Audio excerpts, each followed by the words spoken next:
Hi, my name is Stefan Bachman and this is my demo engine. So this video is just an introduction to the engine. If you want to check out some of the cooler things that I've done with it, look at the other videos.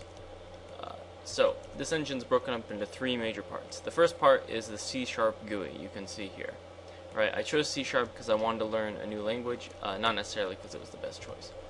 So that GUI runs the C++ component-based engine you can see being rendered here, right? And inside of that, there is a pet project of mine, which is a well-documented, user-friendly physics engine. So you can see on the GUI there are two buttons here. There's the run simulation and reset simulation button. So hit that, physics starts. You can pause it, play it again, do whatever you want, and then reset it.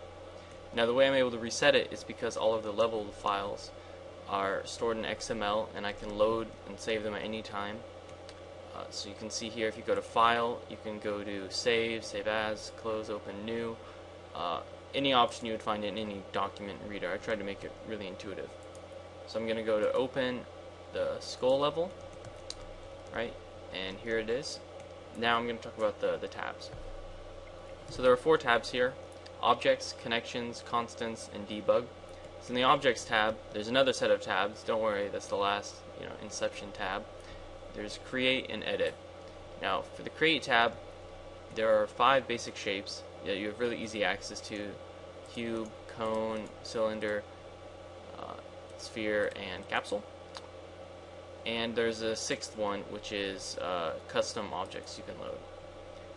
Now you can edit these objects as well, so I can click on the cylinder and I can set the scale to be 2, 2, make it 5 high, oops,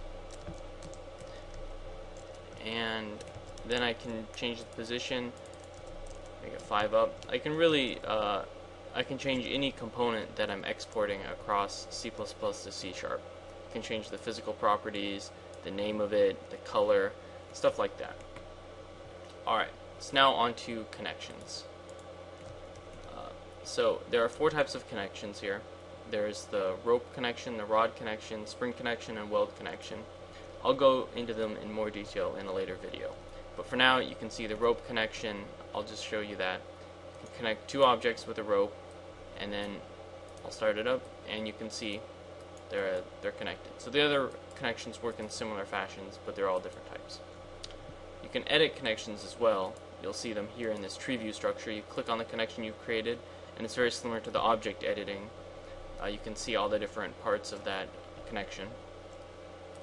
So the next tab over is the Constants tab. Now these are things that the physics engine reads from that the user of the physics engine would want to set. They're going to be set to appropriate default values, but you can always change it to affect the stability and performance of physics. Things like gravity, time step, constraint iterations, stuff like that. The next tab is Debug. So the Debug tab is for debug drawing, and pretty much anything I could think of to debug draw I put on here. These are things that really help me out when I'm trying to debug the program in a release build or something. Because it's really hard to look at vectors as just numbers. Visualizing them is really nice. So there's the gravity, bounding boxes for each shape, right? I can draw the collision information to make sure that physics and graphics is on the same page, and velocity, anything I could think of. So that's it for this video. If you have any questions, feel free to email me, and thanks for watching.